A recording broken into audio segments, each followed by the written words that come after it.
Reading with your kids. Hola, ni hao, konnichiwa, assalamu alaikum, shalom, mahaba, ciao, bonjour, namaste, jumbo, bienvenidos. Hey, my name is Jadley. Welcome to Reading with Your Kids. We are coming to you from the beautiful neighborhood of Reedville, located in the southwest corner of Boston, Massachusetts. We are so very honored and so wicked happy that you would join us in our mission to help all families grow closer through reading. We do that by sharing fun, thoughtful, and thought-provoking conversations with fascinating people who just happen to be writing books for kids of all ages. You can join us in that mission by telling all of your family and friends about the show and letting them know that they can hear us on the WREB AM/FM 24/7 radio network, and they can find us on the iHeartRadio app, on Spotify, Apple Podcasts, Good Pods, Podcast Addict, Amazon Music, Castbox, Player FM, Audible, wherever you find your favorite shows. We have two really wonderful guests for you today. First up, Jacqueline Davies. She is here to celebrate the Lemonade War. Originally, this was published as a middle grade novel. It has been turned into a graphic novel, and Jacqueline tells us about how she made that happen. And later in the show, Yesenia Moises is here to celebrate Sounds Like Joy, her brand new picture book. Hey, my friends, here's something to think about. What if mistakes weren't something to fear, but something to celebrate? In It's Okay Not to Know by Brenda Doe, young readers meet Bink, a lovable little monster who worries they're not good enough when they struggle or make mistakes. But then, Bink discovers a powerful truth. Every uh-oh is an opportunity. Every question is a chance to grow. And every child deserves to know perfection isn't what makes you special. Curiosity, courage, and self-love do. A must-read for parents, teachers, and anyone who wants to help kids build resilience and confidence. Get your copy of It's Okay Not to Know by Brenda Doe today, because learning begins when we stop fearing the unknown. Hey, parents, grandparents, caregivers, and teachers, are you looking for a fun way to teach important values to your kids? Check out Timothy'sLessons.com. It's Timothy's Lessons. Timothy's Lessons in good values. It's Timothy's Lessons. Timothy's Lessons in good values. Teaching life lessons to his friends. It's Timothy's Lessons. Forward thinking activities. It's Timothy's Lessons. Building confidence and mental strength. It's Timothy's Lessons. Timothy's Lessons in good values. It's Timothy's Lessons. Timothy's Lessons in good values. Wonderful fun sing-along songs. It's Timothy's Lessons. Important lessons on key values. It's Timothy's Lessons. Children's books and uplifting stories. It's Timothy's Lessons. Timothy's Lessons in good values. It's Timothy's Lessons. Timothy's Lessons in good values.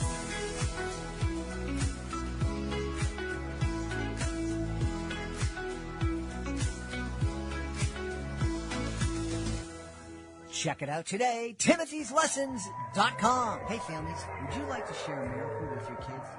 At the Wolf Conservation Center, hope was fading. The endangered Mexican wolves dreamed of a pup, but none had come. Until one tiny miracle changed everything. Meet Trumpet, a real-life wolf pup whose incredible birth brought joy, hope, and a lesson in conservation. Trumpet the Miracle Wolf, written by Leocadia George, is a heartwarming true story that will inspire your whole family. Teach your kids the power of hope, love, and protecting endangered species. Get your copy today and join the wild adventure.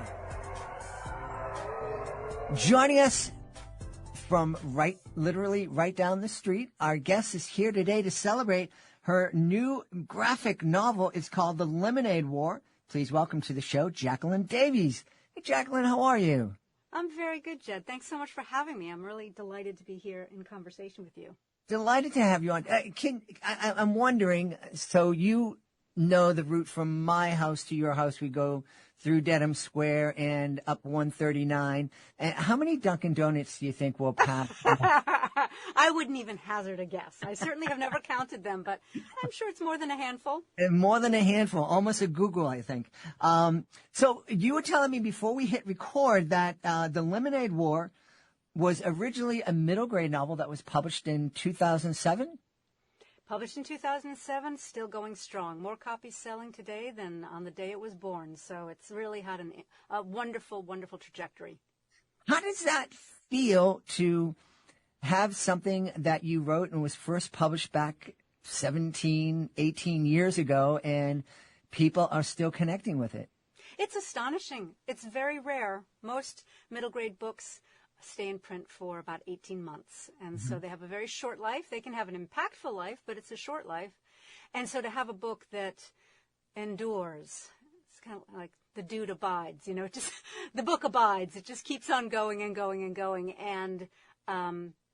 And it's actually reaching a wider and wider audience. It's been adopted by schools as a one school read book, which is a fantastic concept. I'm a big fan of it, where one school chooses a book that is appropriate generally for kindergarten through 5th grade, and the whole school reads it together. The teachers read it, the custodians read it, the lunch ladies read it, the bus driver reads it, all the kids are reading it, and the idea is that on any given day, because everybody's reading it at the same time, at the same pace, on any given morning, you can start having a conversation with your bus driver about what happened in the book, or with the kids sitting next to you about what happened in the book. So it's a great way to foster community.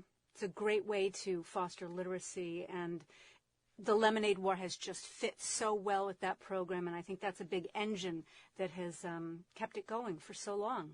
Wow.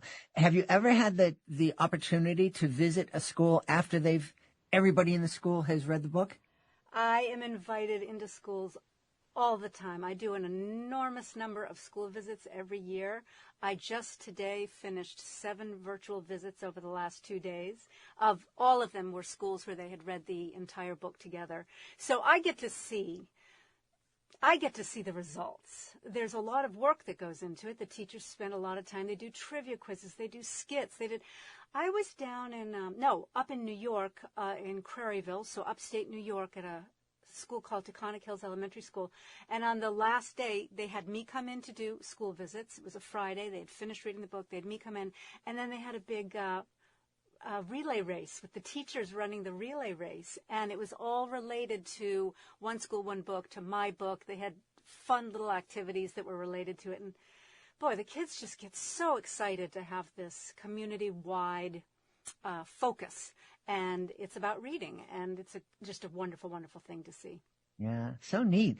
And obviously that popularity was probably one of the reasons they decided to turn The Lemonade War into a graphic novel.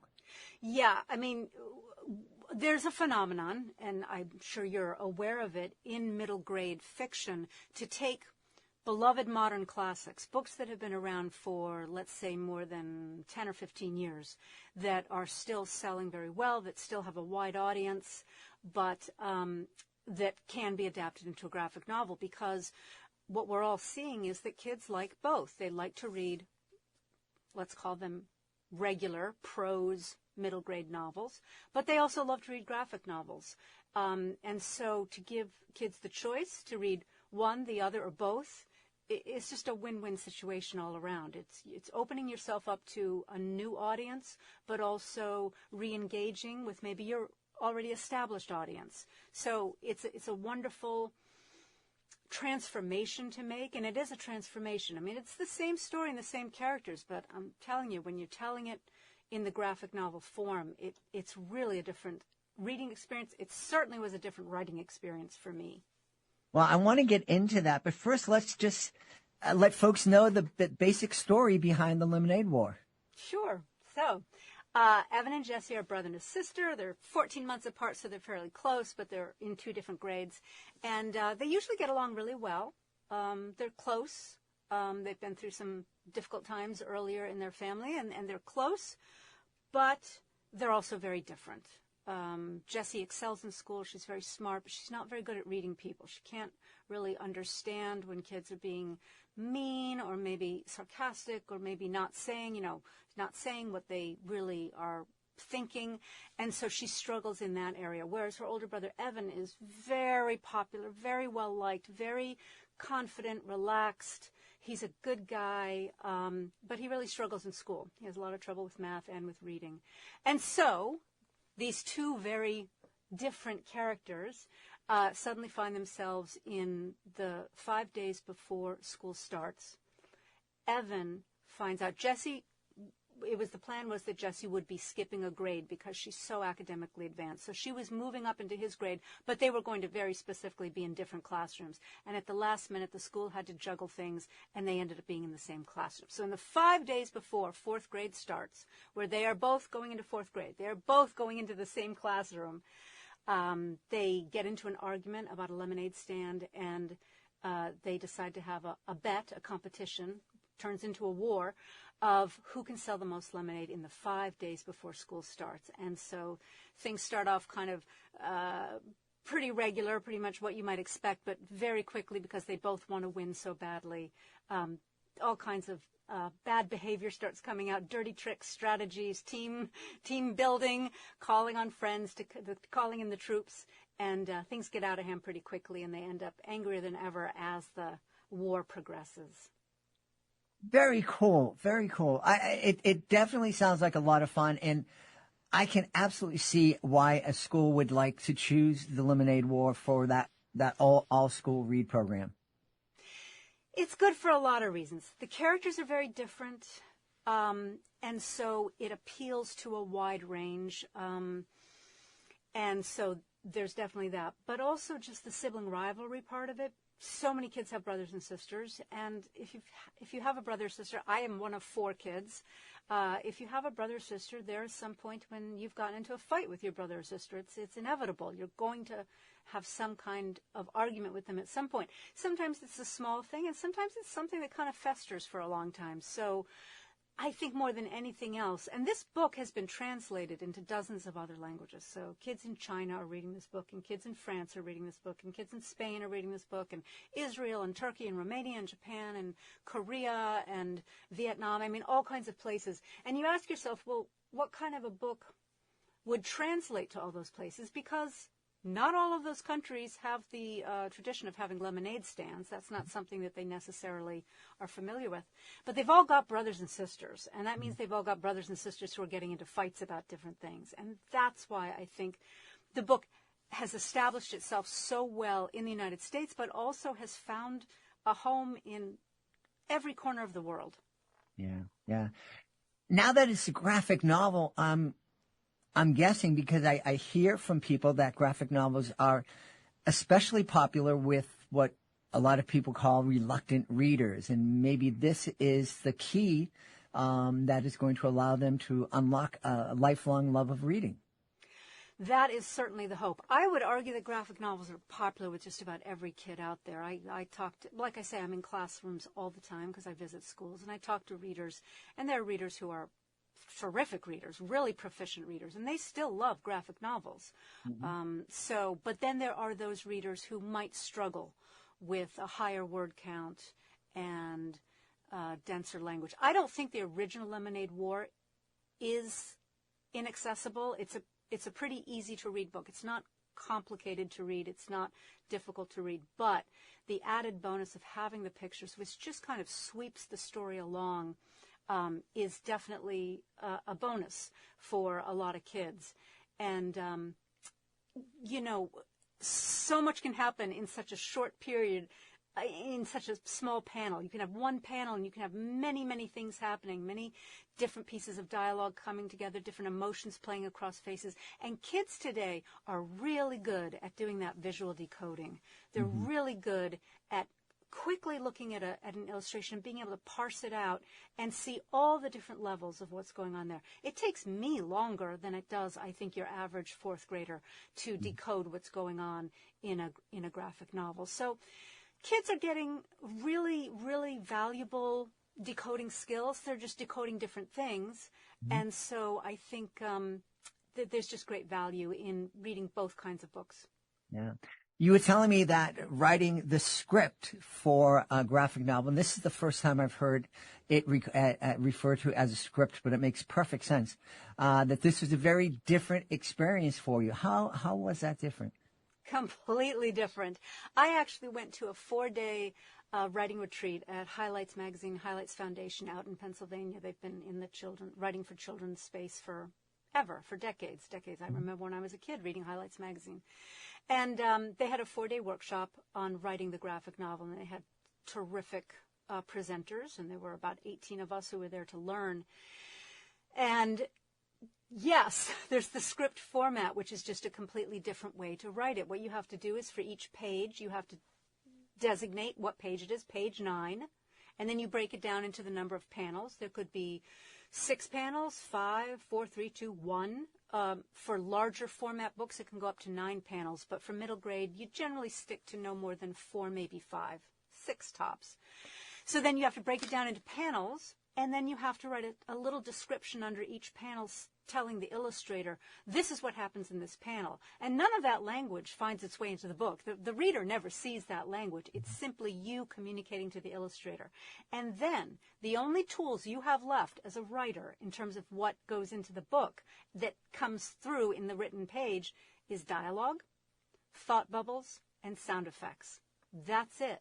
And so you have to very quickly learn how to be as expressive as possible in the dialogue, when to use the thought bubbles, when not to overuse them. You don't want to just be inside somebody's head listening to all of their thoughts. And then coming up with really creative novel sound effects so that you can, really capture what something sounds like, a door opening, something dropping and hitting the floor. And so it's just a completely different way of writing. It's more segmented because each page is its own discrete block, and yet it has to fit in with the page that came before and the page that came after. You have to think about page turns. You have to think about, okay, when somebody turns the page, is that where something surprising is going to be on the next page? And you really have to keep your attention on pacing, because when I first started to transform the original book, which I wrote. So I know that story. I know those characters as well as I know anything. Something that I know so intimately, so to my bone, into this other form. What I was doing was I was just like taking each piece of dialogue and just transferring it over to the next page. And then so that in one panel, somebody says one thing. And then in another panel, somebody says something different. And then we go back to the first person. And so it's this very plodding, slow transcription of what was in the original book. And it took me a while to realize, there has to be flow to this. I can have several people talking in a single panel. I can have Evan go from being surprised to a little bit confused to a little bit chagrined, all in one panel. So it was just a brand new way of taking a story that is already written. I've already written that story. There's nothing new that's going to happen in the graphic novel, but it's a completely different vocabulary and different tools for telling that story in the graphic form. And it was quite an experience for me to learn. It took me a while. I had to go through a few revisions before I was really in the flow of it. Awesome. One of the questions I was going to ask you, because this has been a real learning experience for me, being the host of the Reading with Your Kids podcast. I knew very little, next to nothing, about the process of creating kids books when I started this back in 2017.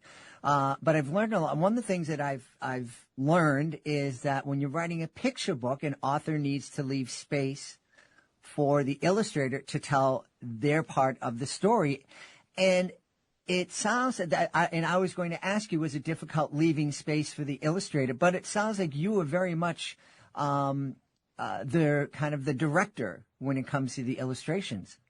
Yeah, and directing is it's a good analogy because oftentimes in the little narration, I would say close up on Jessie's face, we see that she is confused, or we see that she is starting to cry, or something like that. Or I'll say wide angle shot on the house. We see Evan and Jessie in silhouette in the picture, in the window at the front of the house. So there is a lot of that sort of directorial kind of input in the script.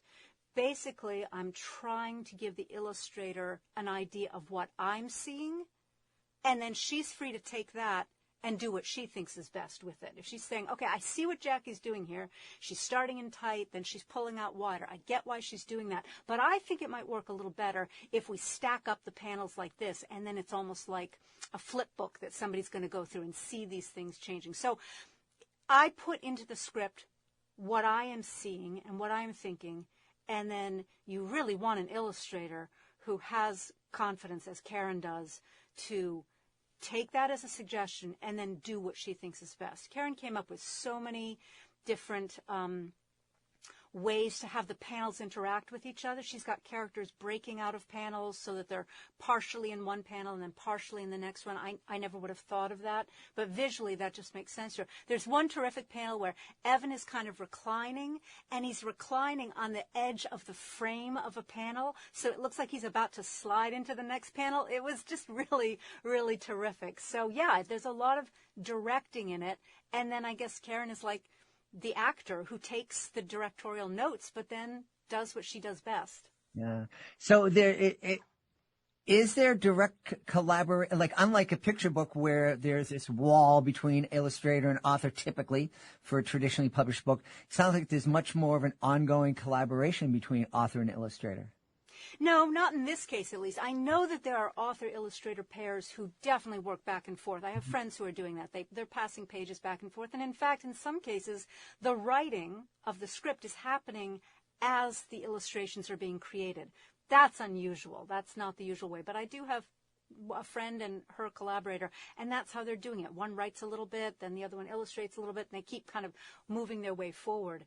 But no, I did not have direct contact with Karen during the making of the book. I would see every stage of the drawings, the first sketches that come in, then slowly adding the color, the inking going in, the lettering going in, and I would relay my comments back to my editor, but then she would meet with the art director, and they would put together a package of what to pass on to Karen. So we did not meet directly. We have now that the book is done and coming out, we've been in contact with each other and are looking forward to some way that we can get together. We were hoping that we'd be getting together in Texas the day before the book comes out. I'm going to be down in Texas doing a book event. We were hoping that we could get together then, but unfortunately it is not to be. So no, we did not work together during the making of the book, but in speaking afterwards, we were struck by how much we had in common in terms of our reaction to the story and sibling issues we have from our own families, and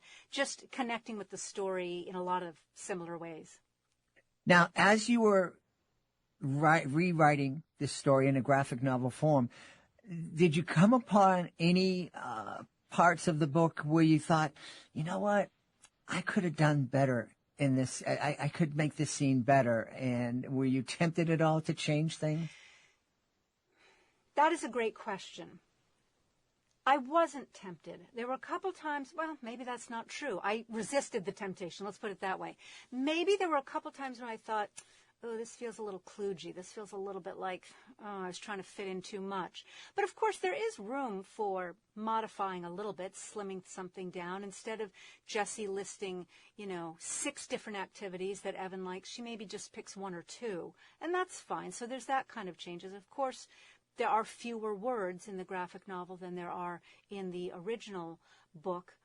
And so some of that was just taking out a little bit of extraneous stuff. But in terms of changing the plot, no, I did not want to change the plot. I really did want them to be the same story experienced in 2 different ways. Now, there were a couple of technology updates I made because it just would have been ridiculous if Evan was still pining after an iPod instead of an iPhone. So, that was something where instead of him working to try to save up enough money to buy his own iPod, he was now working to save up enough money to buy an iPhone. So something like that, but that's just kind of keeping up with the times.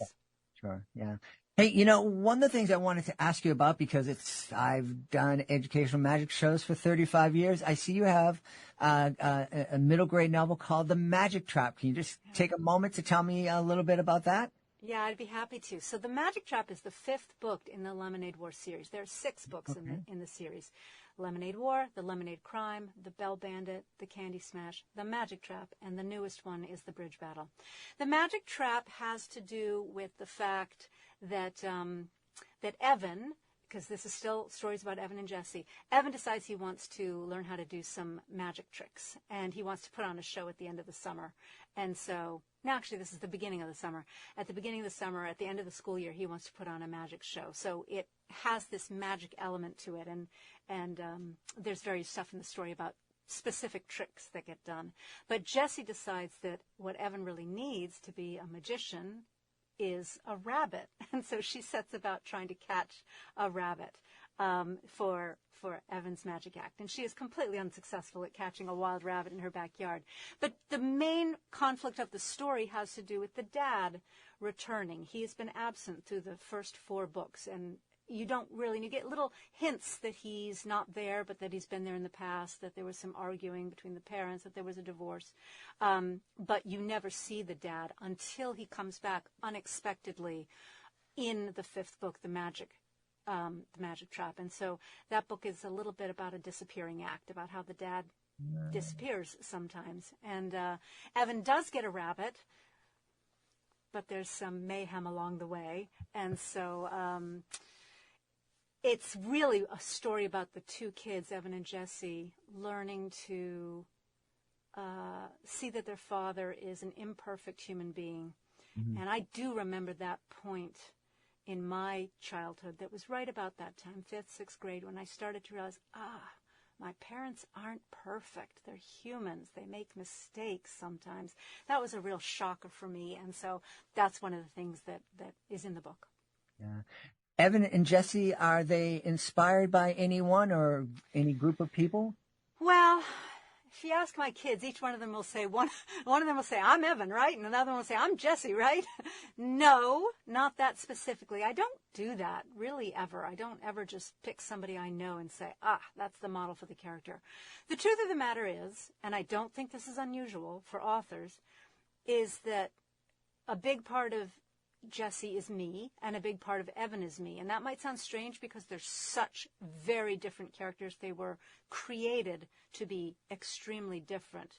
But the truth is, I put some of myself into every character I create, and that even includes a character like Scott Spencer, who's in the Lemonade War, who's, kind of a jerk. He breaks rules. He takes advantage of people. He's not a very good friend.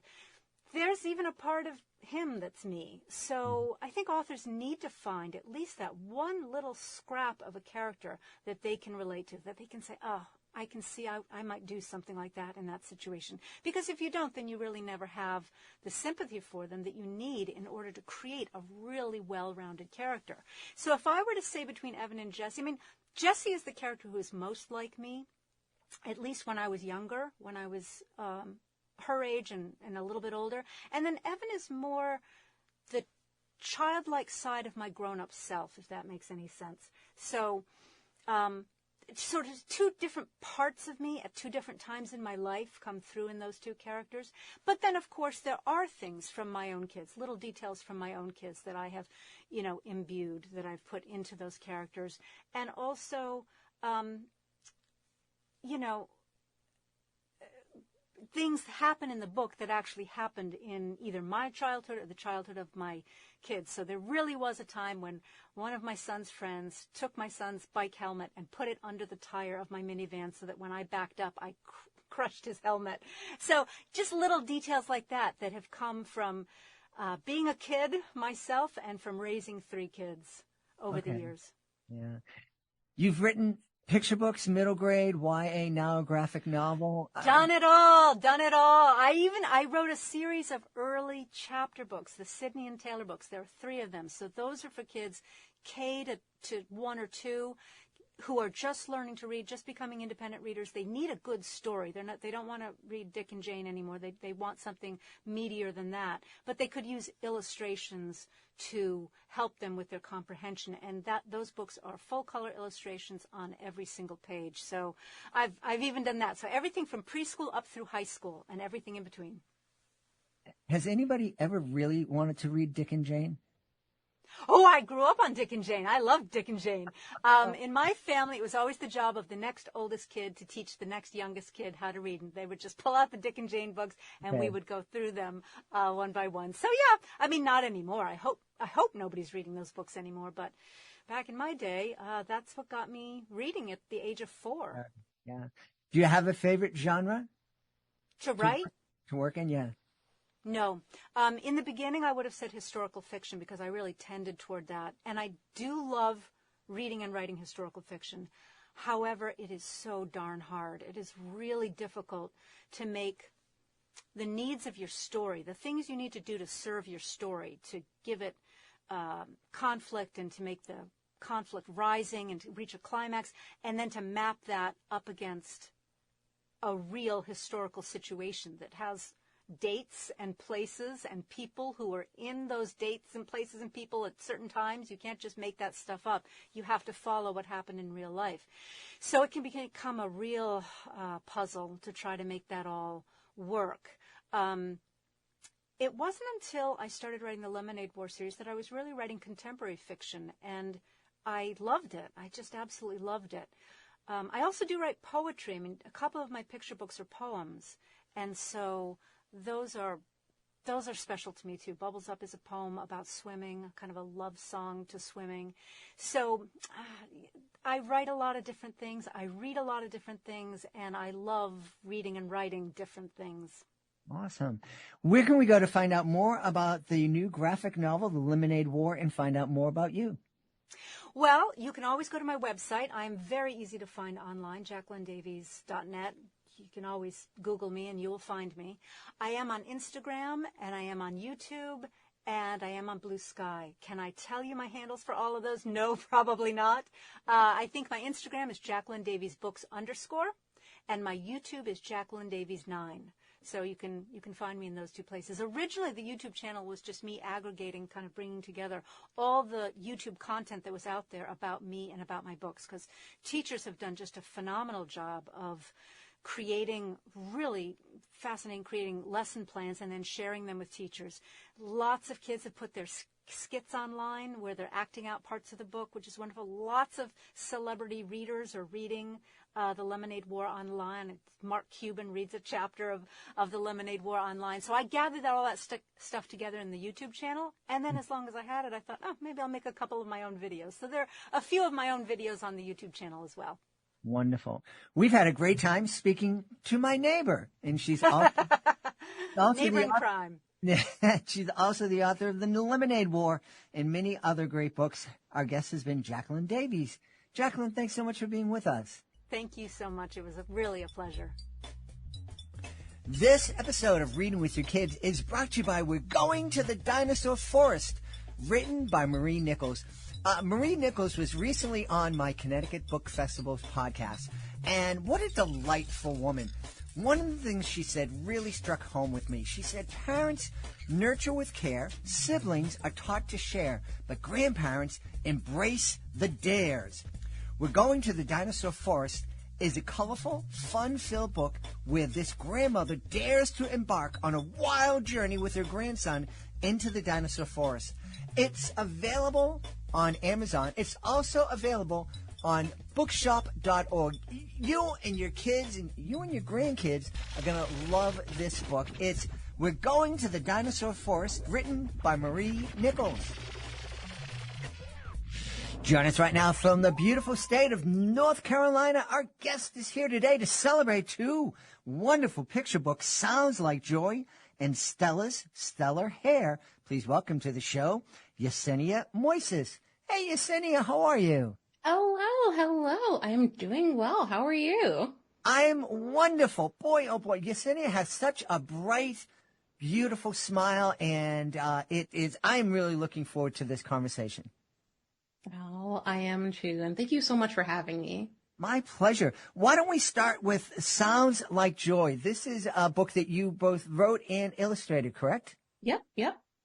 Yeah. Yeah, so it is an underwater musical adventure that celebrates the magic of music, togetherness, and community through joy. Excellent. What kind of music is popular underwater? Honestly, I think a variety of things. Throughout the book, we use lots of onomatopoeias to communicate sound in a way that both children and the underwater creatures can understand. So it's lots of like whooshes and swooshes and like blub blub blub blub blub blub blubs and things like that. Do you find it challenging to illustrate blah blah blah blah blah? I'm curious, what would that look like? Honestly, I feel like that's something that like you'd get a really good sense of when you check out the book. Okay. It's like the words become bubbles almost. All right, cool, cool. Hey, as I mentioned, that you have this smile. You, as you're talking, it's like you're so animated, so much more than a typical author who comes on and is just talking about their book. You really seem as though creating this book and talking about it just fills you with joy. Honestly, yes, it does. I call it a love letter to a lot of the people that helped get me to where I am today. Because something that I noticed when I would post my artwork online or when I'd share my work with others was that the resounding notion that I kept getting from everyone was that my work brought them joy. And so after years of seeing that over and over again, and this one like mermaid drawing that I had posted online, like really resonating with people, I decided to turn that into a book that literally is all about joy. That's wonderful. That's wonderful. I'm having this vision of, and I can't remember her name, of the Japanese woman who had a TV show, and she would just go through someone's house and say, "Does this spark joy?" And the woman said, "Well, not much," and throw it out. You mean Marie Kondo? That's yes. That's who you made me think of. Oh, well, I appreciate that. Thank you. I actually like did a closet declutter a couple years back using like her method, and it was quite enlightening to really see what I had, see what actually brought me joy, and find new ways to express myself through the things that I owned. There you go. My daughter is quite good at that. Although she likes to come over and take care of our stuff and decide what brings me joy and what doesn't bring me joy. And she does a pretty good job of it. Okay, well that's good then. I'm curious when you said that Sounds Like Joy was kind of, well, not kind of, but was inspired by that illustration of the mermaid that you had posted on social media. Is that the case for most of your books, that the illustrations, the images come first and then comes the story? Not particularly. This one was a very special case. So before Sounds Like Joy, I had a book come out called Stella's Stellar Hair. And that one is the story of a young Black girl who goes on an interplanetary journey across the solar system to get help with her hair from her 9 fabulous space aunties. And that one actually came about because of my own personal journey in learning to love my hair, because it didn't look as big or as like curly as it does presently. For many years of my life, I grew up not really seeing what my hair looked like because I felt like it needed to be like pressed and tamed, because anything that wasn't straight was unruly or unkempt in some sort of way. And so as I came to really learn to love the hair that was growing from my head, I found that I wasn't the only one that was dealing with such negativity towards my hair as I was learning to love it. And I wanted to create a book that celebrated hair in all shapes and forms, like from the African diaspora. Well, I have to tell you, I am as we say here in Boston, I'm wicked jealous of your hair because at one time I had long and curly and wavy hair, and it's not there anymore. I have hope for you. Well, I'm currently receiving acupuncture, and the doctor put some needles in my head to relax me. Although I don't know why needles in your head would relax you, but she thinks it's getting fuller up there. So who knows? Maybe there is hope.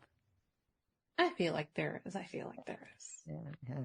So Stella, you were kind of inspired by your own story.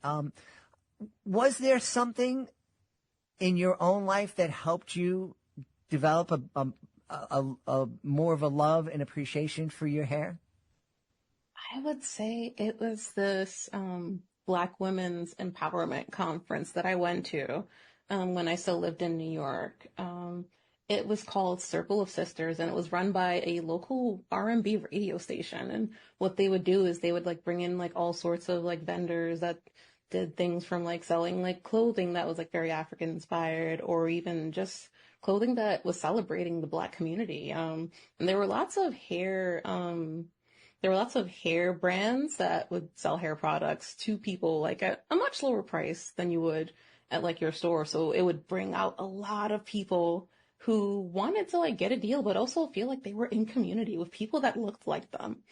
And I remember going there for the first time and feeling like, wow, everyone has such amazing hair. Because I would look around the show floor and there were so many beautiful Black women with these amazing crowns of hair on their head, just different ways that they were adorning it. And it was really beautiful to see to me. Mm-hmm. Yeah. Have you heard from young girls who've read the book who say, now I love my hair more now after I read about Stella? Well, I haven't heard from them directly.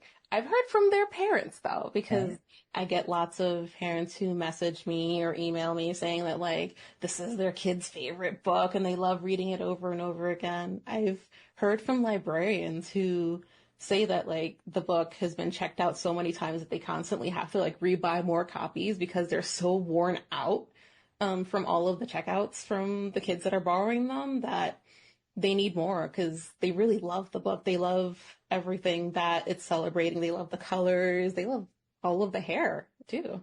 Yeah. What does that feel like when you get that feedback, knowing that you are inspiring young girls?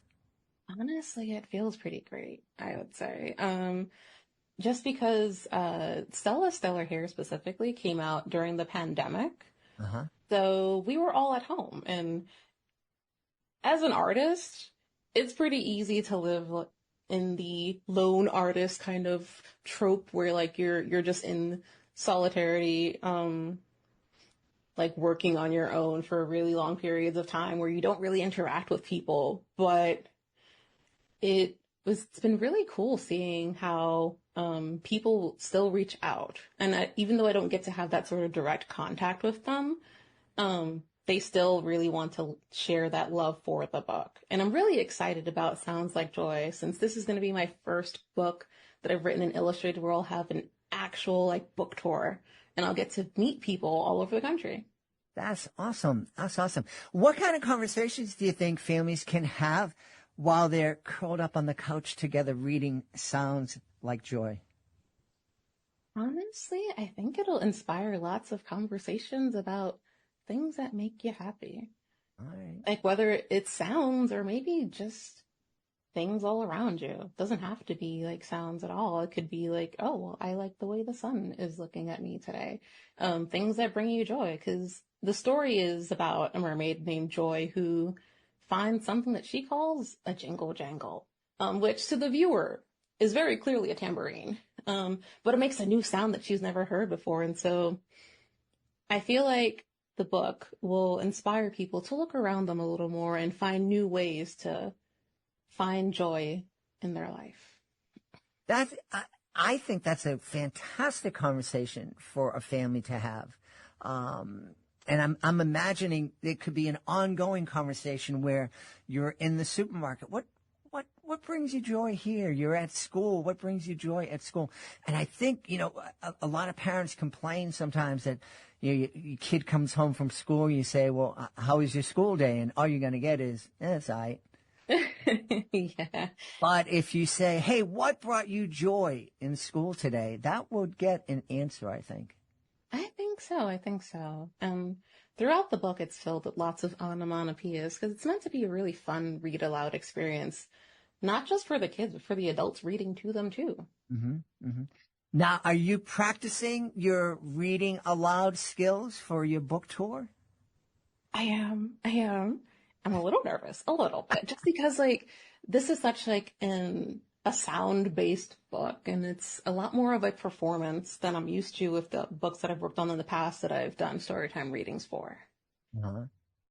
And are you rehearsing with some friends or some test audiences? We're getting there. The book comes out in less than a month, so Okay. I'm really excited. That's great. Now, when you were young and growing up, did you imagine yourself as an illustrator, as a author, both, or was this something that just kind of happened? Well, I've always seen myself as an artist. I was drawing since I could hold a pencil for most of my life. It was a very single-minded focus, much to my parents' dismay. They definitely wanted me to have a more traditional career, like a lawyer or a doctor, or well, you like computers, so do something with computers. And then they settled on, well, maybe graphic design, and well, here I am. I write books for kids. Well, that's wonderful. In addition to writing books and illustrating books for kids, I see that you're also a toy designer. Yep. Can you tell me a little bit about that? What you might have designed that we have seen or might see in the future? Oh, that one's a little bit hard. Just because so much of my work in the toy design world is very much under NDA, so I can't really talk too much about it. And there are so many things that are in development or in progress, or maybe I worked on them and they just never got used, so they're kind of just off in the void. But I can talk about how one becomes a toy designer if anyone's curious. Please do. Yeah. So, I went to FIT, the Fashion Institute of Technology, and that's a school based in New York. And so you can go and study toy design as a degree. They do something where you have to start a major and do 2 years and get an associate's degree before you get your bachelor's, either continuing in the same major you started in or switching to something else. And toy design is specifically one where you have to already have the 2 years or in something else before you go there. And so you can learn toy design as your major in FIT, which is in New York, and Otis, the College of Art and Design over in California. Oh, okay. All right. And do you, for the toy design, I have a, decent idea of how traditionally published books come together and how they get sold through agents and querying and things like that. But is it a similar process with the toy design? Do you come up with the toy idea, or do folks come to you and say, we got this idea for a toy and we want you to make it happen? So for me specifically, I am in what I think is the fun part of the process, where we're just coming up with the ideas. I'm reached out to by different companies to bring their vision to life. I'll usually get a sort of a prompt that'll let me know, okay, this is what we want from this particular toy, and we want to just see what this looks like visually. And there can be a lot of back and forth there on how things look. And that's the fun part. Before things start getting into the nitty gritty, and you have to think about cost and how things are getting made, what materials they're being made out of, and bringing in engineers and marketing people, and then working with the factories to actually build the toy. So there's a lot of moving parts to get something on a shelf. Uh-huh. Yeah. We just, the FIT, we just had our professor from FIT on the show, Carlos Aponte. I'm not familiar. He wrote a really neat book. We had a wonderful conversation. So Sounds like a lot of great things are happening at FIT. I would say so. I would say so, especially now that like they've really expanded the majors since I was in school. Yeah. I had always heard of FIT. I always thought of fashion, like Yeah. clothes and clothes design. I didn't know toy design was in there too. Yeah. And I think like with a name like the Fashion Institute of Technology, you would think that that's like the big thing and the only thing you can learn. Well, yes, it is the most prominent thing that the school pours most of its money into. There are still lots of other smaller cool majors. Like I was always jealous of the jewelry design kids because they seem to be making all sorts of like fun like accessories and things. Very cool. Very cool. Hey, I read on your website that you also illustrated Serena Williams' book. What was that like? Honestly, it was pretty cool. So I was reached out to by Invisible Universe, which is the company that created the character known as Quay Quay. And they wanted me to work on a book in partnership with Macmillan. And so I worked on the artwork for it, and it was really fun getting to see the manuscript and like have that back and forth with them on like what they wanted this book to look like and be. I will say that I didn't really have much direct contact with Serena, just because in traditional publishing, in the traditional publishing way, they kind of keep the artist and the writer very separate. Mm-hmm. Mm-hmm. Yeah, we just had a conversation with a recording artist who turned one of her songs into a book, and that illustrator, the publishing company hired, was a fan of the artist and reached out to her, and so they were having these conversations back and forth, unbeknownst to the publisher and art director, and I think the recording artist was too big for them to get mad at her, or at least express that anger. Hey, what's coming up next? Do you have a lot on your plate? Is there a new picture book in the works? There's currently a new picture book in the works. Nothing that I can talk about, but the main thing that I'm most excited about is Sounds Like Joy, because that's coming out on May 6th. May 6th. Wonderful, wonderful.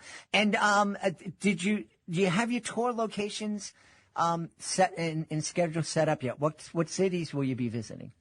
I will be visiting New York. I will also be visiting Columbus, Georgia, as well as Atlanta, and I will be in Philadelphia during the American Library Association. Wonderful.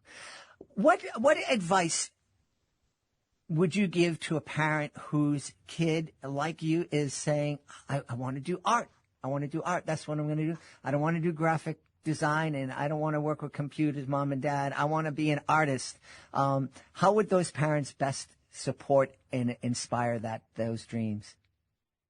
I would say to really try and help them with whatever they're trying to do, if that makes any sense. Let me find a better way to phrase that. Well, uplifting them in whatever their goals are. Growing up, my parents didn't really understand what I was doing. They were like, "Oh, well, this is a hobby, you know," and that's cool as a hobby, but it isn't a job. And I think one of the most impactful things that I ever experienced was when a teacher in school had gifted me like a very nice set of color pencils, because it felt like, wow, this person who's an adult in my life truly believes in me. And so just uplift and support your kids so that they know that you're in their corner. Yeah. I love that. Have you taken a moment to think that now with this upcoming tour and maybe followed up by author visits at schools that you could be that adult that uplifts an inspiring artist? Oh, this is a little bit of a full circle moment. A little bit. I hadn't really given that a whole lot of thought. Wow. Well, I definitely can see that happening between your smile and your personality and the joy that you exude. I think that there are going to be kids who are going to look at you and say, I want to be like her, and we already have this thing in common. I love to draw. Oh, that would be really fun. Yeah. Tell everybody, please, where they can go to find out more about Sounds Like Joy and more about you. Sure thing. So you can find out more about Sounds Like Joy on my website, YeseniaMoises.com. I have a pre-order link in the navigation there, but you can also find Sounds Like Joy in your local bookstores or any retailers where books are sold. We've had a great time speaking to the author and illustrator of Sounds Like Joy. It's coming out in May, and our guest has been Yesenia Moises. Yesenia, thank you so much for being with us. Well, thank you for having me. This was really great. We hope you've enjoyed this episode of Reading with Your Kids and will join us for the next exciting episode of the show. Best way to make sure you don't miss a moment of the show is to subscribe to the show. You can find us on the iHeartRadio app, on Spotify, Apple Podcasts, Good Pods, wherever you find your favorite shows. You can find Reading with Your Kids. And starting now, you can find the Real Magic Podcast on the iHeartRadio app, on Spotify, Apple Podcasts, Good Pods, Amazon Music, Podcast Addict, CastBox, Player FM, Audible. Wherever you find your favorite shows, you can find our brand new podcast for kids, the Real Magic Podcast. Its official debut is May 3rd. You can find our preview up there now, and we hope that you will subscribe to the show right away. Your kids are going to love it. I loved meeting our guests today. We want to thank the folks who made today's show so wonderful, starting with our guest, Jacqueline Davies. Please be sure to check out the graphic novel adaptation of her middle grade novel. It's called The Lemonade War. I also want to thank Yesenia Moises. Please be sure to check out Sounds Like Joy and Stella's Stellar Hair. I want to thank my team, starting with Stella Sheree, Fatima Khan, Rory Grady, Chris Doherty, Megan Boucher. I want to thank my beautiful wife for all the support she gives me. Most of all, we all want to thank you. Thank you so much for taking the time to join us today. And as always, thank you so very much for taking the time to make the world a better place. And you do that every time you read with your kids. I'll be looking for the next episode of Reading with Your Kids.